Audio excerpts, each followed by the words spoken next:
Hey, what's up, everybody? It's Jeffrey Lyles. You are listening to Lyles Movie Files. I'm doing a special episode tonight because I wanted to talk about season 5, what we've seen so far of This Is Us. This Is Us is one of my favorite shows on TV right now. Love the cast. Don't think it has a weak link. The stories are always heart wrenching. It just tug at every bit of your emotions. This season, the writers decided to focus more on current events, which means there is a lot of discussion about Black Lives Matter and the pandemic that has just shook up the entire world in 2020. I think so far in the series, we've always kind of assumed that they were in a present day sort of state, but this season kind of confirmed that the present storyline is where we are. Now, it's kind of interesting because some things don't quite line up with matching up with what's going on in 2020, but we'll let that slide. So I wanted to break this one down. This is a weird thing. My dad and I used to watch Lost when it came on every week, and one of our great frustrations with the show was when it would come on for like 2 episodes. We'd get 2 new episodes, and then we'd have to wait a month and a half before we got another new episode. Then they go to a string of reruns. It was a pain. This season started on October 27th, and it was weird because we got we got a doubleheader, so we got 2 hour season premiere, and then we had to wait a week because of the election, and then we get 2 more episodes, and this episode Tuesdays wrapped up and said, coming back in January, This Is Us. And it's like, well, dude, why did y'all start the season if we're only really going to get 3 episodes over 4 weeks? So it was weird. Like I said, not a huge fan. I would have been fine waiting until January where we can just get a long string of episodes. I think everybody understands we're in a pandemic. Shooting has been rough.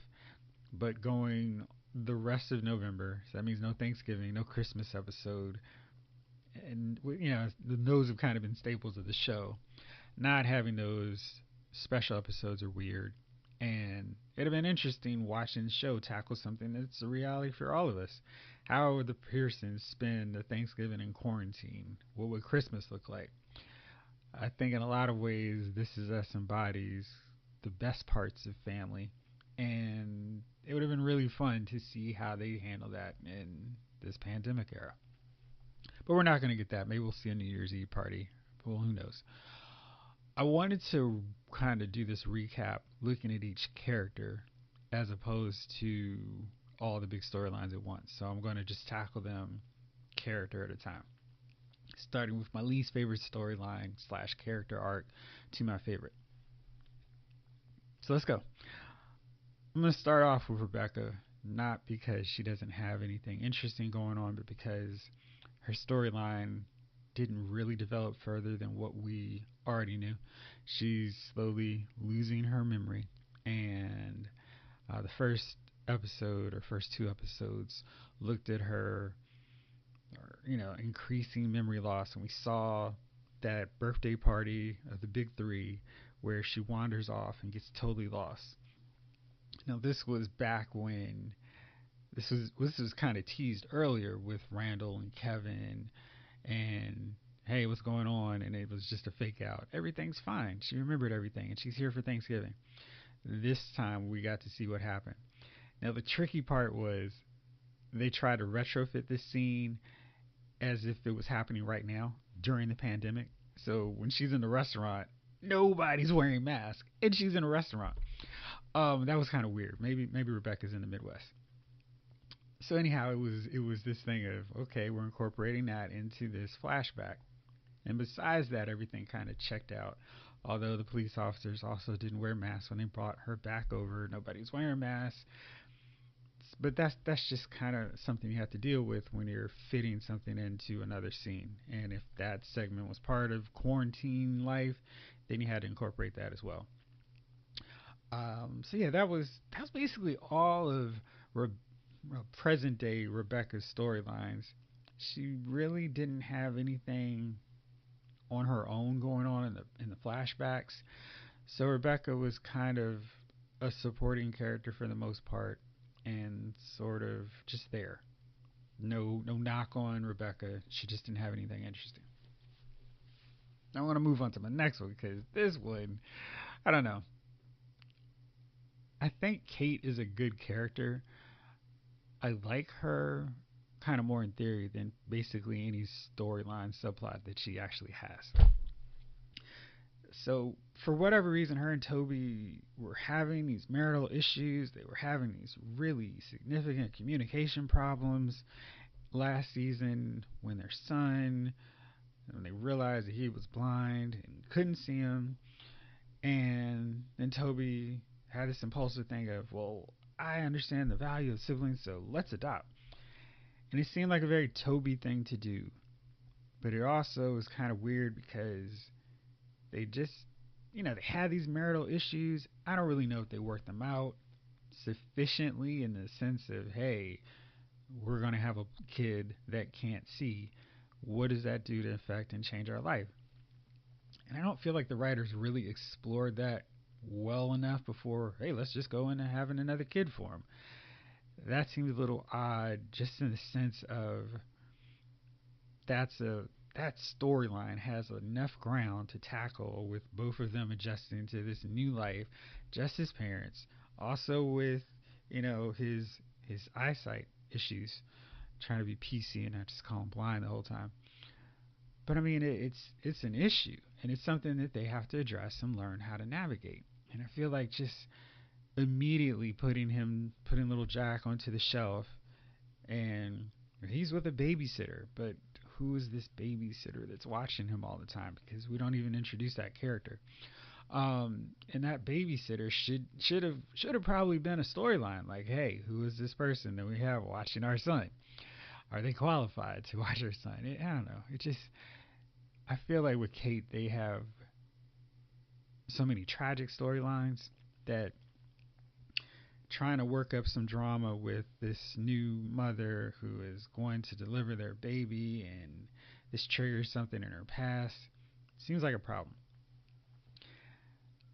Now let's go ahead and talk about that big secret from her past. So while she's hanging out with this new mom who's going to give Toby and Kate her baby, she reveals that she thought about having an abortion. And the show writers, I feel like, are always skewing to one perspective. Now, this debate is whatever, right? Like, you have a side, you don't have a side, and you're strongly opposed to the other side's perspective. And I feel like a show like This Is Us always toes the line with the more liberal perspective, in the side of, hey, that's what you want to do, you're all for it, go for it. No shame in this game.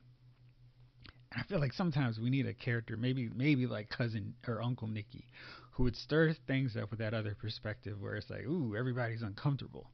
And anyhow, so she said, I thought about getting an abortion, but I decided not to. And then Kate's mood immediately shifts, right? And sometimes with the plots and the way they write things, I know exactly where they're going. But after a conversation with Kevin, Kate is really sad. And then she tells Toby that back with that loser boyfriend of hers, who was kind of mentally abusive and trying to take her away from the family, she got pregnant. She got an abortion. And this is season 5 of This Is Us. And I feel like this is not the only storyline that's kind of coming out of nowhere on a soap opera kind of twist. I feel like the way that Kate operates, we would have known about this abortion. Because when she was having her issues with Jack, when she was like, oh my gosh, I'm not feeling good, I think I may lose the baby, when, hey, your son is going to be visually impaired all the rest of his life. I feel like Kate is the kind of person who carries her guilt with her. And she's not shy about talking about her feelings about how it was her fault that her father, Jack, died trying to get the dog.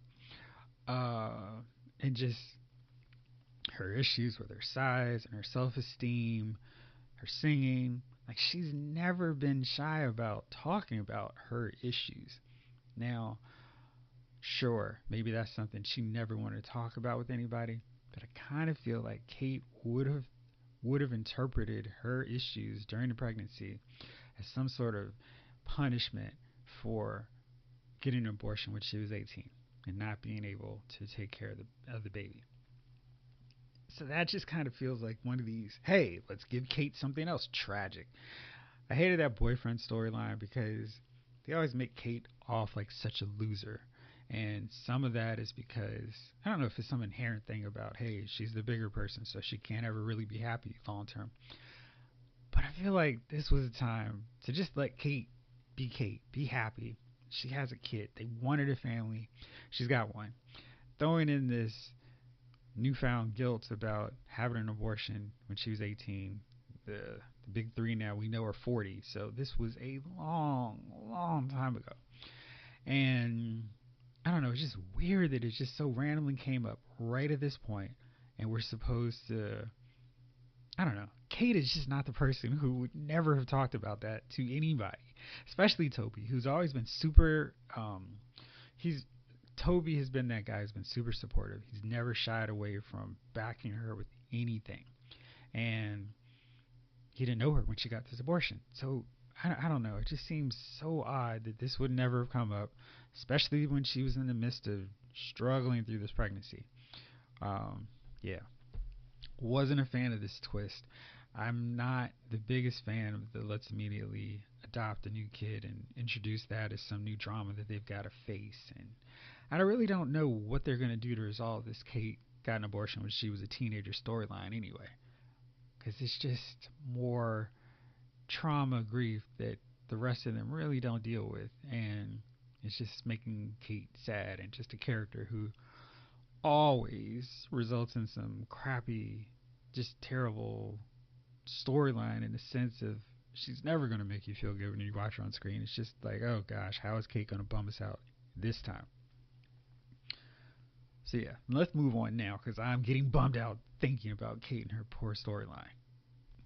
All right, next up is Jack, my man, one of my favorite characters on the show.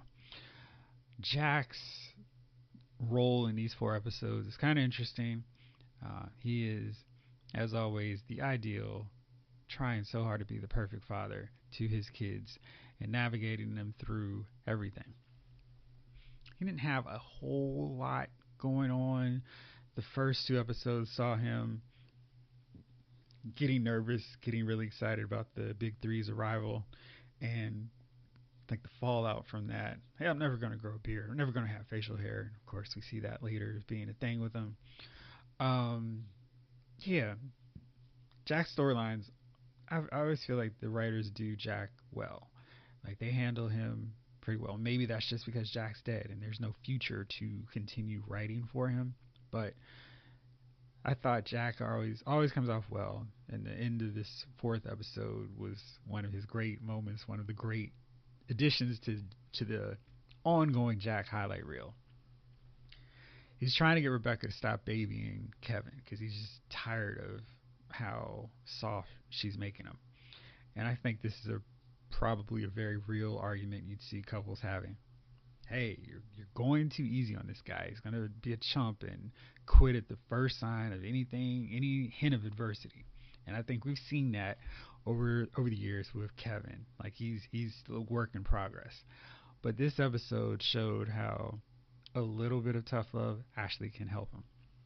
I'm going to talk more about this with Kevin's storyline, but I just like how Jack is always geared toward ensuring that his children have a better life than he did, and have a better relationship with their father than he did. I think there's one, like always, thing that kind of gets me is how different you'd think these kids' lives would be if Jack were still alive. And it's just all those possibilities. They did that really cool episode where we saw what life would be like if Jack were still around. It was like everybody's so much better. But yeah, I just, that's always the thing. Like, oh man, he's never gonna get to see this. He's never gonna see Randall become a city councilman. He's not gonna see Kevin become this cool actor. He's not gonna see a grandson from Kate. It's just rips at you. But Jack always, like I said, comes off very well. Good arc. And as usual, acting is always spectacular from him. Not a lot to say with Jack either, because I think the two sibling boys really kind of dominate in terms of the meaty storylines that we've seen so far this season. So now let's go into the first one. Okay, Randall definitely was going to be a focal point of the season. Before shooting of this for this season's began, everybody started thinking, "Hey, Black Lives Matter! Whoa, what an interesting concept! Whoa, here's some things that we should do in every walk of everything." Right? We've seen this, not a stranger. I mean, it's been going on for a while, and some hey, we support Black Lives Matter. Some companies have kind of shied away, just in terms of like the what's next. Others have been, no, we're serious about this. We're going to do what we said, and we're going to show you how much we want to make this change to what we're doing, to our business model, to our shows, to our representation, etc. So the Black Lives Matter story comes into fruition with This Is Us, with the first episode. And the pandemic's going on, and the family's at home, and they're watching the George Floyd incident or murder. And it's weird because Randall goes through this metamorphosis, I guess, if you could say it that way, where now all of a sudden this really matters to him. And I feel like Randall and Beth are suffering from the writer's inability or just lack of concern for really focusing on the fact that Randall's a black guy who's had some issues with his identity and how that's translated over the years. Now, we've seen, I don't want to make it sound like the writers have never addressed the fact that Randall's black growing up in a white household. But I feel like there's some issues like this that they've never tackled, and now they're trying to play catch up. And I think the catch up is proving to be a little problematic. Then we saw early on when they were younger and they were at the pool and Randall was ashy and he had issues with his hair, and how Jack and Rebecca were like, "Oh shoot, we don't know how to do this." And they kind of befriended some black families so they could make sure that they were doing right by their son.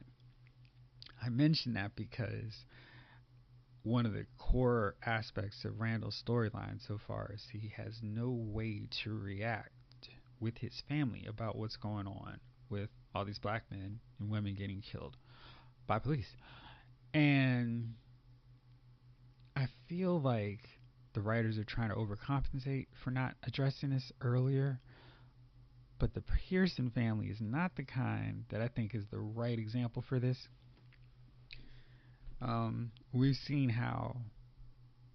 Kevin drop everything, literally everything. He's got a big role. He's got this big moment, and he's like, "I don't care. I'm going to be right by my brother's side." We've seen Kate drop everything to help her family. Randall needs us. I'm right there with you. And it seems really hard for me to believe that this family, who already suffered this great tragedy, would never think, "Hey, my son, my brother is black. Black people are getting killed. Let's not talk about it." I feel like that conversation he had with Kate, it was powerful, it was strong, but it was perfect if Kate were Randall's coworker and not his sister. And even if they were oblivious and never ever once thought about this impact on Randall, I think seeing this pop up in the news and knowing that they have black nieces and nephews or nieces, and they have a black sister-in-law, that it would make them go, "Wait a second, what's going on here? This is totally wrong. We've got to make sure they're safe." And then you also look at Rebecca, who has looked at Randall as her pride and joy, like son number one. She's never going to be that character or that person who is going to be oblivious to that and just say, "Oh, everything's fine. He's good." Now listen, clearly I'm not adopted by a white family, so I can't vouch for what goes on in that household. But I also feel like we're assuming that they don't care and love Randall, which I think is it's a bigger issue because Randall makes a statement, I'm tired of making y'all comfortable, and it's just, yeah, it's like the writers were like, yeah, look at us, we're finally addressing this thing. But I feel like the better way to address it is to have Randall have black friends, and like we have a potential friend for him in Malik's dad. And I think it's kind of goofy and silly that Randall doesn't have any black friends. It's a problem I had with The Flash early on. I guess still consistently. When Iris got married and she had her bridal party and she had her bachelorette party and no one. She had no friends. Like literally no friends. It was Cecile. It was Felicity. They dragged over from Arrow and Frost. So it's just weird because it's like, yo, she should have a life. She should have friends who look like her or friends in general. And that's the same thing with Randall. It's like Randall grew up. He was like, yo, I want to go to Howard. Howard looks great. It's amazing. It is. And I want to do this thing. And he didn't. And I feel like we've never seen Randall interact with adults, like as a friend. And he's the one that's away from his other siblings. Kevin and Kate make more sense because they can just hang out with each other. Kate has Madison, and Kevin's all around with all of his actor friends, so that kind of makes sense. But Randall, it's just like, I know he's got Beth, but who's he talk to? And he and Beth are having issues. And I guess some of that is why, hey, the changing therapist scene makes sense, but it's also, I think, long term they'd be better suited giving Randall some black friends so he could talk to you about this stuff. Long term, not just a reactionary thing of, hey, here's what's going on, and I'm mad at you guys for never asking me how I felt while black men were getting killed in the streets. And that was a lot for Randall, right? That was, woo, okay, cool. Now he's lashing out kind of at the family, who, like I said, I don't think would have reacted that way. But then we've also got a major twist, because in the first or the second half of the season premiere, we learned that his mom actually did not die. She miraculously recovered. William was totally oblivious, and the paramedics were able to revive her. And she never knew her son. And we see an elderly guy with his granddaughter cooking, and the granddaughter mentions, hey, is this the lady in the picture? And I assume that's her granddaughter as well. And we don't know what's going on until, of course, we see a picture, and it's the guy as a younger guy. And he is with Randall's mother. Now, I immediately was like, this is so soap opera. This is like Roman still being alive, and now his face is changed, and wait, Roman is actually back, and this guy is Jack. It was so soap opera. My grandmother would be proud of this storyline if she were watching it. But yeah, it was really kind of out there. And I was like, oh, there's no possible way that they can connect Randall with this guy who dated and loved his mother. And I have to give him credit, because the whole viral incident with Randall getting undressed, that was funny. And it also provided a really sensible avenue for this connection. I like that because it made sense. And it seems like his mom may still not be around, so he still may not know his parents, but he may have some other siblings out there, and who knows? Maybe it's his campaign aide. Haha, wouldn't that be a twist, right? But anyway, so I thought that was kind of soap opera-y.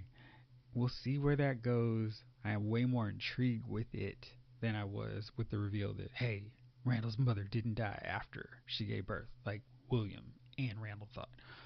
And it's so interesting that she never knew anything. She never looked William back up, because I feel like William was not necessarily a hard guy to find if she wanted to find him. Maybe there was some anger that he took her baby. I don't know. Lots of breakdown with that. But I don't know if I care, just because I feel like that's something they threw in now. Like, hey, bet y'all didn't see that coming, and it's like, yeah, I definitely did not see that coming, because that's a soap opera move. All right, now we're gonna wrap it up here with my last guy, the one who I think has had the most consistently strong storylines through season 5 so far. This is us. And that's Kevin. Kevin is still feeling a little. He is still in his feelings with that fight he had with Randall, and vice versa. And there's a definite distance between the two brothers. He and Kate are tight. That's no change, no difference. He is adjusting to the fact that he is going to be a father of twins with Madison. And of all the various relationships that Kevin has been in, I really like this Madison one. I don't know why. I like the dynamic between those two.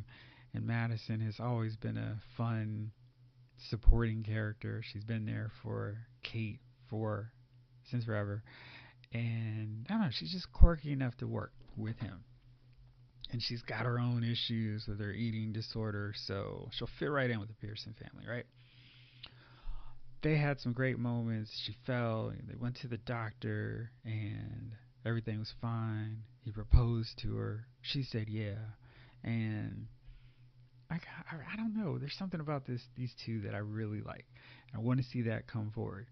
Um, Kevin is continuing to deal with his feelings of, hey, am I good enough?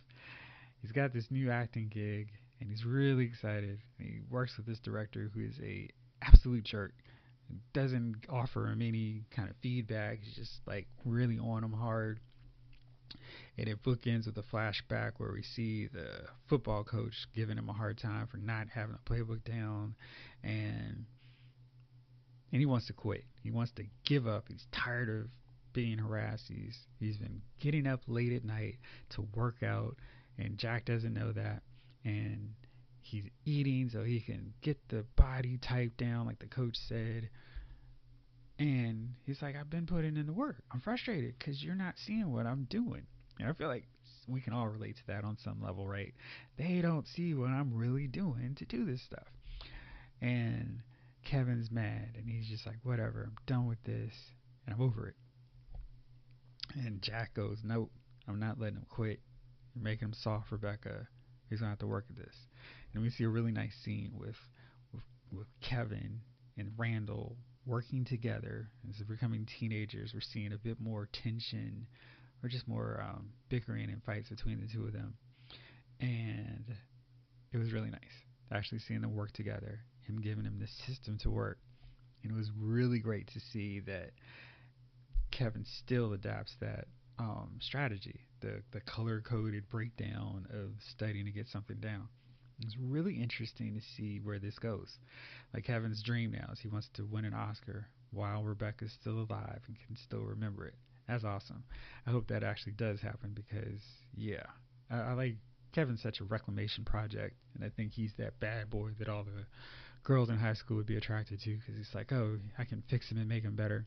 But I think in Kevin's case, he is a good character who's not just a constant screw up. Like, he tries to get better. So, and I feel like the show's kind of shifted from Randall being the best well written character to Kevin, basically from that time where he started relapsing.